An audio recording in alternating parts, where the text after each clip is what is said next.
कथा भगवान श्री कृष्ण ने बताया किस तरह की आत्माएं पुनः पृथ्वी पर लौटकर आती हैं। राधे राधे। जैसा मित्रों, मैं नीतू पंडित रूपचंद आप सबका स्वागत करती हूँ। इस प्रसंग का वर्णन भगवत गीता में मिलता है। भगवान श्री कृष्ण कहते हैं कि हे अर्जुन, हे कुंती पुत्र, किस तरह की आत्माएं पुनः पृथ्वी पर लौटकर आती हैं। जो ज्ञानवान होते हैं, जो शुद्ध भक्त होते हैं, वो भी पृथ्वी पर पुनः लौटकर आती हैं। लेकिन किस तरह के लोग आते हैं और किस तरह से उन्हें भगवत धाम की प्राप्ति होती है। भगवत धाम में जाने के बाद भी वो लोगों के लिए एक लोक तय किया जाता है, जिसे चंद्रलोक कहते हैं। चंद्रलोक में ये सभी लोग रहते हैं जो पुनः पृथ्वी पर आने को उद्यत होते हैं, भगवान का कार्य संपन्न करने के लिए तैयारी कर रखते हैं। इसलिए भगवान कहते हैं कि मैं हर घड़ी हर पल सबके साथ रहते हुए भी नहीं रह सकता हूँ। इसीलिए मैं योग निद्रा में रहता हूँ, ताकि मैं अपनी आंखें बंद करके सबको देखता रहूं कि कौन क्या कर रहा है और किस तरह से कर रहा है। और मैंने अपने पार्षदों को नियुक्त कर रखा है। जब भी मुझे ऐसा लगता है कि पृथ्वी पर किसी बड़ी और दिव्य आत्मा की आवश्यकता है, तो मैं उन्हें पृथ्वी पर भेज देता हूँ। हे अर्जुन, उसे भेजकर उससे अपने सारे कार्य करवा लेता हूँ। यही नहीं, यहाँ तक कि जो लोग गर्त में डूबे हैं, उन्हें निकालने का कार्य भी अपने भक्तों से ही करवाता हूँ। हे अर्जुन, जो लोग ये सोचते हैं कि मैं हर घड़ी हर पल उनके पास रहूंगा, तो मेरे पास इतना फुर्सत नहीं है कि मैं हर घड़ी हर पल रहता रहूंगा, क्योंकि एक ही पृथ्वी नहीं है, अनेकों पृथ्वी हैं, अनेकों ब्रह्मांड है। उन सभी ब्रह्मांड का पालन मुझे अकेले ही करना पड़ता है। इसलिए मैं ब्रह्मांड का मालिक कहलाता हूँ। इसलिए मैं अपने भक्तों को हमेशा तत्पर और तैयार रखता हूँ। सभी दिव्य आत्माओं को चंद्रलोक में भेजकर रखता हूँ, ताकि वे पृथ्वी पर जाकर मेरा कार्य संपन्न कर सके। पुरुषः स परः पार्थ भक्त्या लभ्यस्तत्व ननन्या यस्यांतः स्थानि भूतानि येन सर्वमिदं ततम। अध्याय 8 का ये प्रसंग, भगवान जो सबसे महान है, अनन्य भक्ति द्वारा ही प्राप्त किए जा सकते हैं।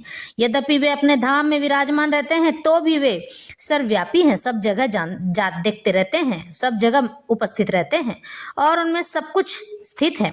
यहाँ यह स्पष्ट बताया गया है कि जिस परम धाम से फिर लौटकर नहीं आना होता है, परम पुरुष कृष्ण का धाम है। ब्रह्म संहिता में इस परम धाम को आनंद चिन्मय रस कहा गया है, जो ऐसा स्थान है जहाँ सभी वस्तुएं परम आनंद से पूर्ण है। जितनी भी विविधता प्रकट होती है, वह सब इसी परम आनंद का गुण है। वहाँ कुछ भी भौतिक नहीं है। यह विविधता भगवान के विस्तार के साथ ही विस्तृत होती चली जाती है, क्योंकि वहाँ की सारी अभिव्यक्ति पराशक्ति के कारण है। जैसा कि 7वें अध्याय में बताया गया है, जहाँ तक इस भौतिक जगत का प्रश्न है, यद्यपि भगवान अपने धाम में ही सदैव रहते हैं, पराशक्ति का मतलब देवी भगवती से है, तो भी वे अपनी भौतिक शक्ति माया द्वारा सर्वव्याप्त हैं। इस प्रकार वे अपनी परा तथा अपरा शक्तियों द्वारा सब जगह भौतिक तथा आध्यात्मिक दोनों ब्रह्मांडी में उपस्थित रहते हैं। पराशक्ति यानी राधा। यस्यांतः स्थानी का अर्थ है कि प्रत्येक वस्तु उनमें या उनकी परा या अपरा शक्ति में निहित है। उन्हीं दोनों शक्तियों के द्वारा भगवान सर्वव्यापी हैं। पराशक्ति का मतलब होता है जो जगत में दिखाई देता है। अपरा शक्ति का मतलब होता है जो जगत में दिखाई नहीं देता, जिसे हम दिव्य दृष्टि के बिना नहीं देख सकते हैं। कृष्ण के परम धाम में या असंख्य वैकुंठ लोकों में भक्ति के द्वारा ही प्रवेश संभव है। जैसा कि भक्त शुद्ध द्वारा सूचित होता है, शब्द द्वारा सूचित होता है, किसी अन्य विधि से परम धाम की प्राप्ति संभव नहीं है। वेदों में गोपाल तापनी उपनिषद भी परम धाम तथा भगवान का वर्णन मिलता है। एको वशी सर्वगः कृष्ण, उस धाम में केवल एक भगवान रहता है जिसका नाम कृष्ण है।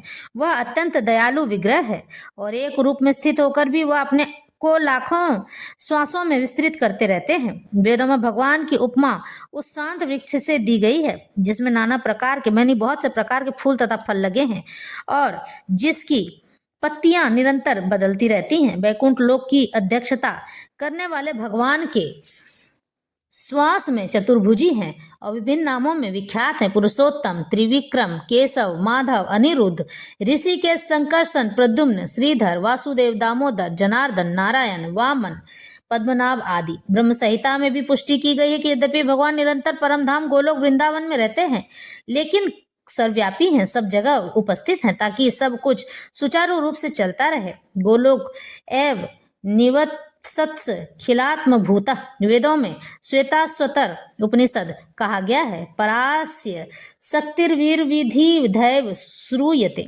स्वभाव की ज्ञान बल क्रिया च, उनकी शक्तियां इतनी व्यापक हैं कि वे परमेश्वर के दूरस्थ होते हुए भी दृश्य जगत में बिना किसी त्रुटि के सब कुछ सुचारू रूप से संचालित करती रहती हैं। भगवान स्वयं कहते हैं कि मैं ना होकर भी सबके पास रहता हूँ और सबकी मनोकामना पूर्ण करता हूँ। जो मेरे भक्तों को तड़पाता है मैं उसे कभी नहीं छोड़ता हूँ।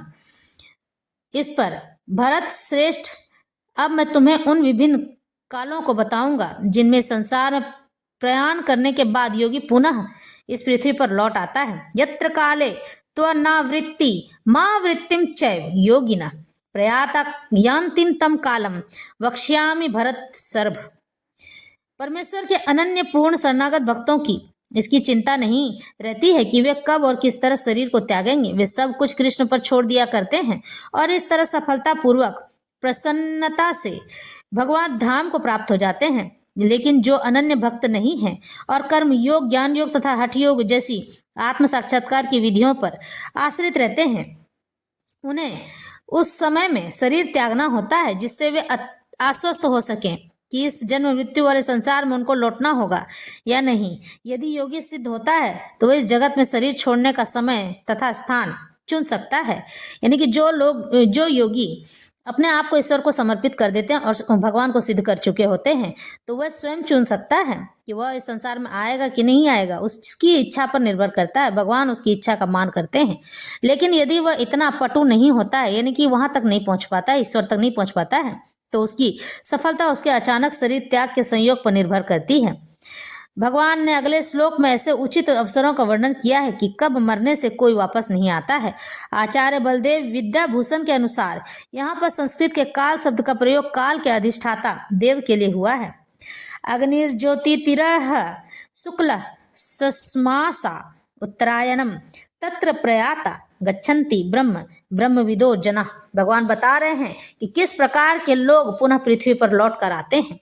जो पर ब्रह्म के ज्ञाता हैं वे अग्निदेव के प्रभाव में प्रकाश में दिन के शुभ क्षण में शुक्ल पक्ष में या जब सूर्य उत्तरायण में रहता है तब उन 6 मासों में इस संसार से शरीर त्यागने पर उस पर ब्रह्म को प्राप्त करते हैं। यानी कि कार्तिक महीने से कार्तिक, अघन, पूस और माघ, इन महीनों में ये लोग भगवान को प्राप्त कर जाते हैं। जो लोग इस तरह से मरते हैं माघ महीना तक में जो लोग मरते हैं, कार्तिक, अघन, पूस और माघ, ये 4 महीनों में जो लोग मरते हैं वह भगवान के धाम को प्राप्त होते हैं, भगवान को प्राप्त हो जाते हैं। यह माह बहुत महत्वपूर्ण बताया गया है, इसीलिए हमारे शास्त्रों में कार्तिक महीने को सबसे ज्यादा महत्वपूर्ण बताया जाता है।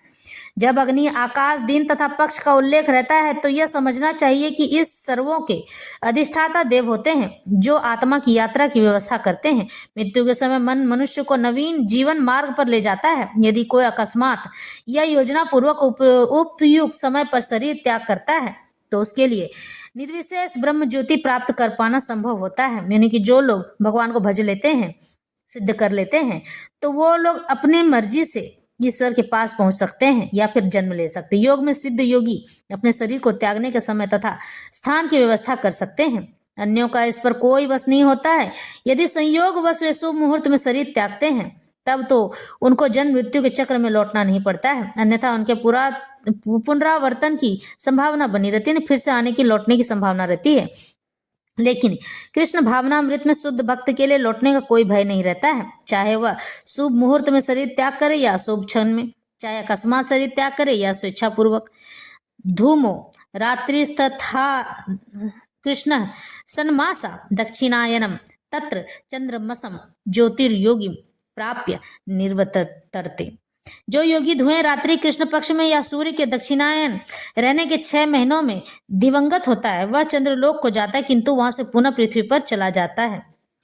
भगवान कहते हैं कि जो कृष्ण पक्ष में यानी कि जिस समय चंद्रमा डूबा हुआ रहता है, अंधेरी पक्ष रहता है, उस समय जिसकी मृत्यु होती चाहे वो साधक ही क्यों ना हो, वह पुनः पृथ्वी पर लौट कर आता है। यह मर्जी भगवान की होती है, उसकी नहीं। जो योगी भागवत के 33 स्कंद में कपिल मुनि उल्लेख करते हैं कि जो लोग कर्मकांड तथा यज्ञ कांड में निपुण रहते हैं वे मृत्यु होने पर चंद्रलोक को प्राप्त हो जाते हैं, चंद्रलोक में जाकर रहते हैं।